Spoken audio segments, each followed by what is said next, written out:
Baik, kali ini kita akan membahas tentang problematika ketahanan keluarga di masa pandemi COVID-19. Seperti kita ketahui, munculnya virus COVID-19 di awal tahun 2020 telah menyebabkan banyak perubahan dalam kehidupan sosial kita. Dalam perubahan cara kita berinteraksi, itu menyebabkan perubahan besar-besaran terhadap kehidupan perekonomian kita, termasuk juga menyebabkan perubahan terhadap pola interaksi kita di dalam keluarga. Nah, kali ini kita akan membahas tentang bagaimana munculnya virus itu sehingga menyebabkan problematika di seputar ketahanan keluarga.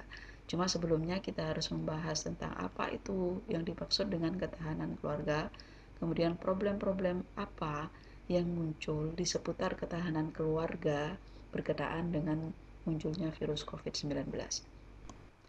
Ketahanan keluarga atau yang dikenal dengan family strength atau family resilient ya, itu adalah kondisi keluarga yang memiliki keuletan dan ketangguhan serta mengandung kemampuan fisik material guna hidup mandiri dan mengembangkan diri dan keluarganya untuk hidup harmonis dalam meningkatkan kesejahteraan, kebahagiaan lahir dan batin.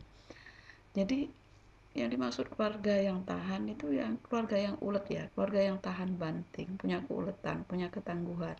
Seperti apapun kondisinya, seperti apapun tekanan dari luar keluarga, keluarga itu punya kemampuan fisik untuk beradaptasi.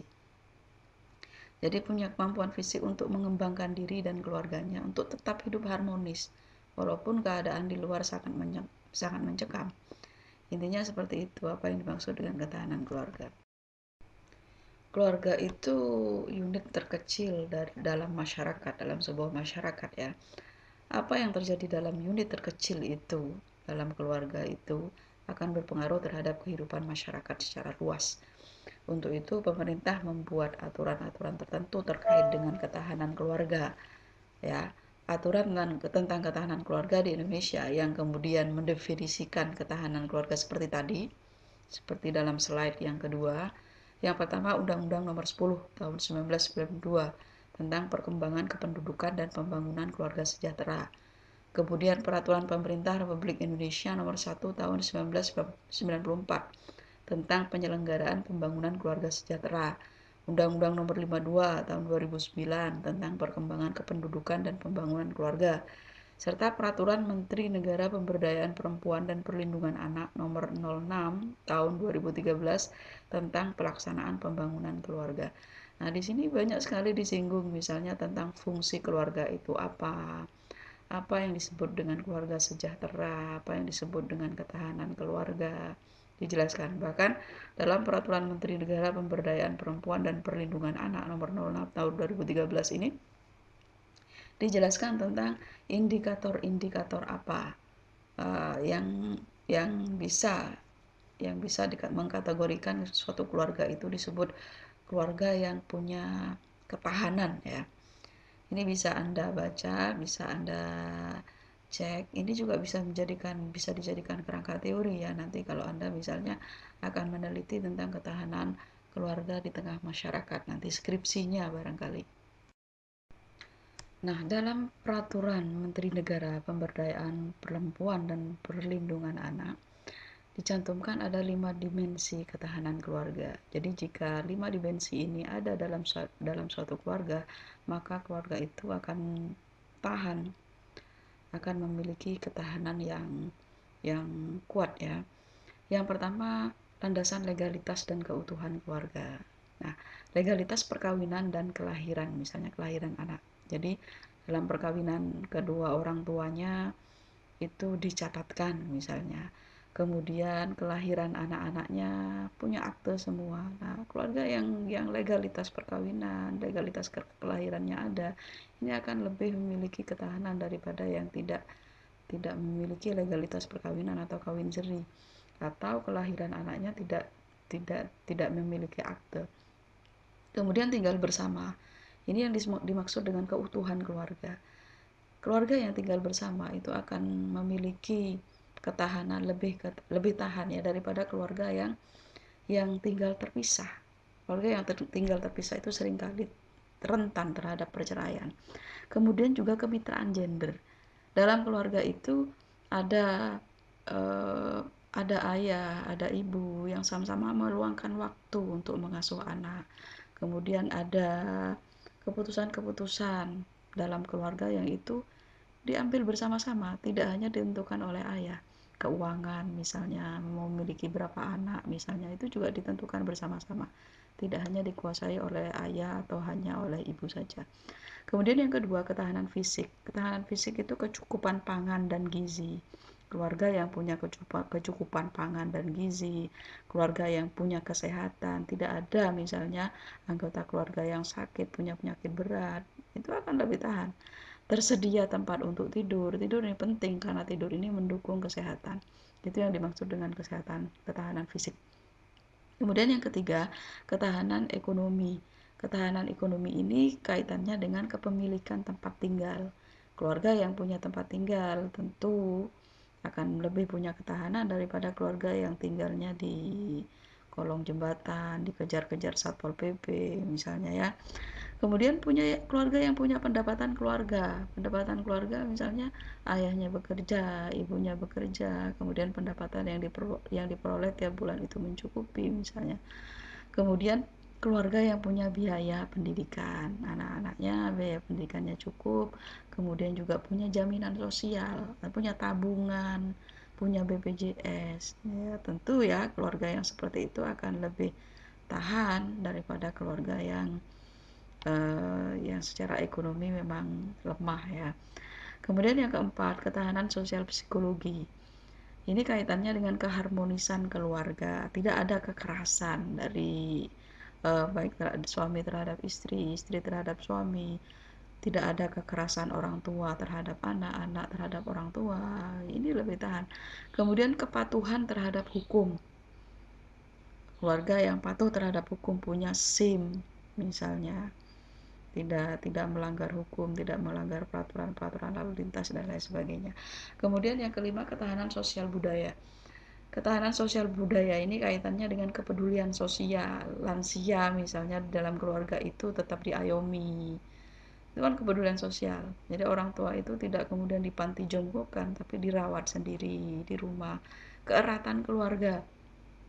Hubungan antar keluarga itu dengan keluarga-keluarga lain dalam lingkungan sosial itu juga erat, misalnya ikut pengajian, ikut arisan dan lain sebagainya. Ketaatan beragama ini juga anggota keluarga misalnya sama-sama saling menjaga untuk melakukan sholat bersama, untuk melakukan puasa sama-sama dijaga misalnya. Jadi lima dimensi ini kalau ada di dalam suatu keluarga, maka bisa dipastikan keluarga itu akan memiliki ketahanan, memiliki ketangguhan dalam menghadapi ancaman-ancaman dari luar. Ini ideal ya. Ini hal-hal yang ideal yang digariskan di dalam peraturan-peraturan tadi tentang bagaimana idealitas suatu keluarga itu. Cuma realitanya kan nanti berbeda-beda, terutama dalam hal ekonomi. Ketahanan ekonomi ini seringkali kemudian menyebabkan rentannya keluarga terhadap perceraian, kekerasan, dan lain sebagainya. Nah, setelah tadi saya jelaskan tentang 5 dimensi ideal ya, 5 dimensi ideal ketahanan keluarga, kemudian apa saja yang kira-kira bisa menimbulkan stres, yang kira-kira bisa menimbulkan problem keluarga di masa pandemi COVID-19 ini. Yang pertama, problem itu bisa muncul dari diri anggota keluarga sendiri. Misalnya perubahan jam, situasi, dan kondisi pekerjaan. Itu bisa menimbulkan stres tersendiri. Karena di masa pandemi ini kan, kalau dosen sih tidak terlalu terpengaruh ya. Dosen atau siapa yang bisa melakukan pekerjaan di rumah itu mungkin tidak begitu terpengaruh. Tapi ada pekerjaan-pekerjaan tertentu yang itu mengandalkan keramaian. Mengandalkan keramaian itu tidak mungkin kemudian bisa mendapatkan income atau bisa mendapatkan pendapatan secara maksimal tanpa terlibat dalam keramaian. Sementara kita berkumpul itu dilarang misalnya. Nah, ini menyebabkan stres tersendiri. Apalagi tidak punya kemampuan untuk IT ya, tidak punya kemampuan IT. pedagang-pedagang di pasar-pasar tradisional itu kan rata-rata pendidikannya rendah, tidak paham bagaimana cara kemudian merubah dari dagang offline menjadi dagang online. Tidak bisa seperti itu, sehingga mereka banyak yang stres. Nah, kalau di tempat saya ada ya ibu-ibu di sana kemudian melakukan bekerja sama membuat pasar online yang saling menjual dengan tetangga-tetangga, membuat grup WA yang isinya itu jualan. Jadi kemudian diantar, yang menjual itu harus siap untuk mengantar ke rumah-rumah yang ada di perumahan. Nah, itu cara untuk mengatasi eh, ketidakmungkinan untuk datang ke tempat-tempat yang ramai karena ancaman virus itu tadi. Ini karena ketidaksiapan untuk melakukan work from home. Jadi kerja dari rumah, terutama bagi kalangan yang tidak bisa memanfaatkan kemajuan teknologi. Kemudian PHK, apalagi kalau sampai di PHK, itu stres luar biasa. Harus mencari pekerjaan kemana misalnya. Ya salah satu cara ya berdagang secara online itu. Nah masalahnya apa punya kemampuan untuk itu.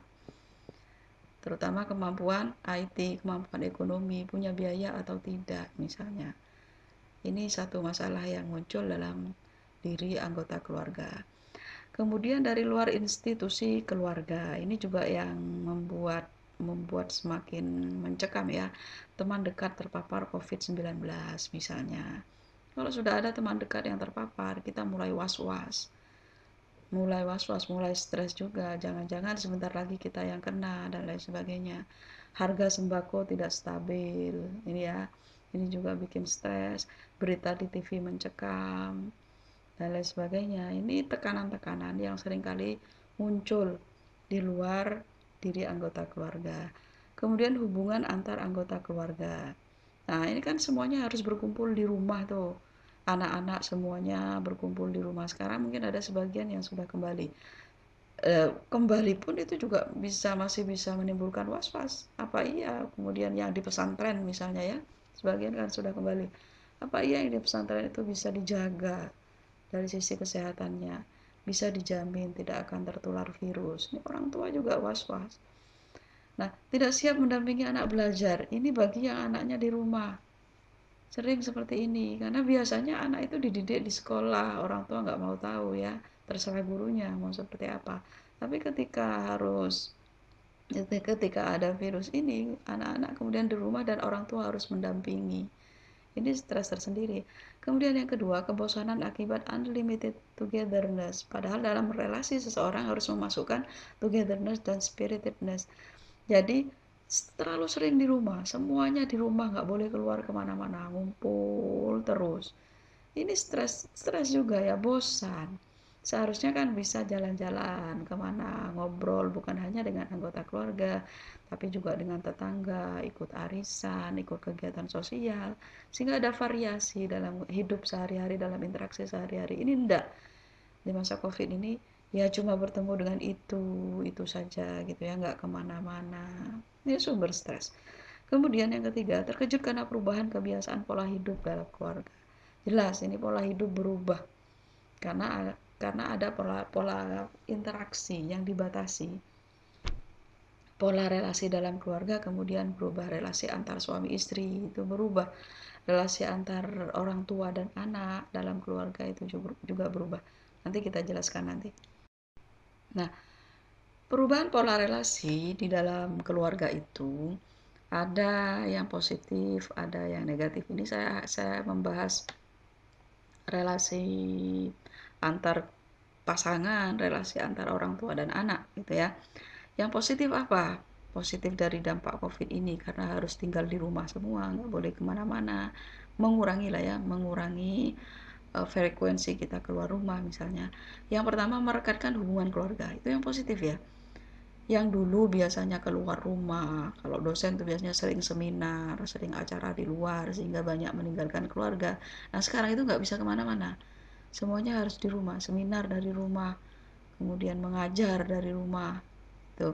Nah, itu positifnya bisa merekatkan hubungan keluarga yang jauh dari anak selama ini, bisa ngobrol dengan anak, bisa membangun kebersamaan lagi dengan anak, dengan istri misalnya.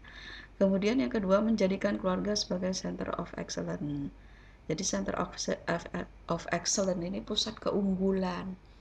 Ini bisa direncanakan kembali, keluarga yang bisa mengambil sisi positifnya ya, bisa merencanakan pendidikan anak, mengajari anak, kemudian merencanakan banyak hal bersama keluarga karena semuanya berkumpul setiap hari di rumah.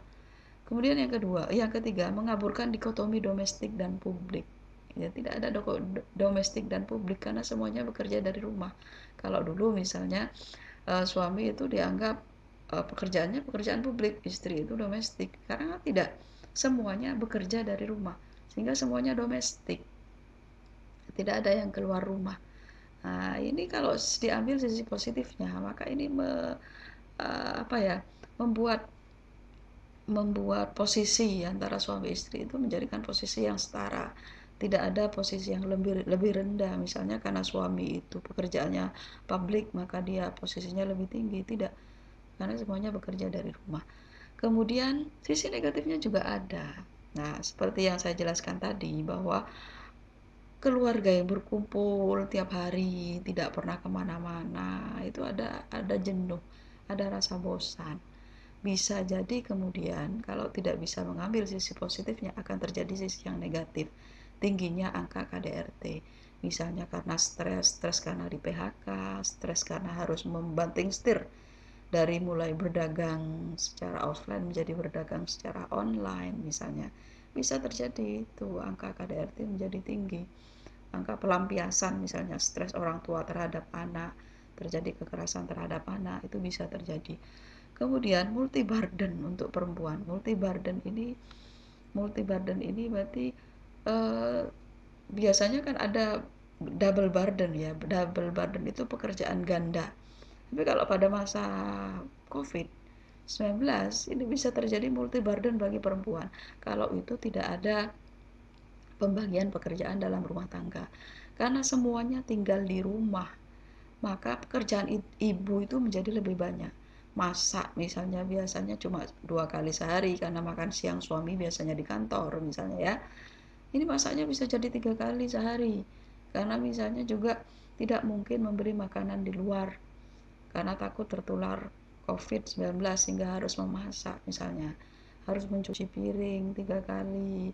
Keluarga semuanya ada di rumah, mencuci bajunya juga lebih sering. Ini pekerjaan perempuan itu menjadi lebih banyak dan lebih lama. Ini multi burden, itu stres bagi perempuan itu luar biasa ya. Dan juga kekerasan, itu wujud kekerasan terhadap perempuan. Ini negatif ketika suatu keluarga itu tidak mampu beradaptasi, tidak mampu mengambil sisi positif dari adanya virus COVID-19 ini. Lalu apa yang bisa kita lakukan dalam mengelola stres ya, akibat perubahan-perubahan yang terjadi itu?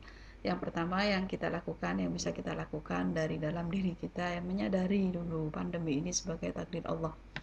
Ya memang ini sudah takdir Allah. Kemudian mensyukuri apa yang kita punya saat ini. Mensyukuri itu bisa dengan melihat kondisi orang lain misalnya yang lebih terpuruk daripada kita misalnya. Sehingga kita bisa bersyukur apa yang sudah kita punya, tidak seperti yang orang lain punya misalnya. Jadi ngelihatnya jangan ke atas, tapi ngelihatnya ke bawah, akan lebih nyaman rasanya kalau seperti itu. Kemudian yang kedua, beribadah. Jangan dilupakan, ibadah harus terus kita lakukan meskipun misalnya kondisi stres, karena ibadah ini bisa mengurangi stres, bisa membuat kita menyadari bahwa ini semua adalah takdir dari Allah, misalnya tadarrus, sholat, dan lain sebagainya. Kemudian berinfak, memberi manfaat kepada orang lain, perlu kita lakukan. Kenapa harus berinfak?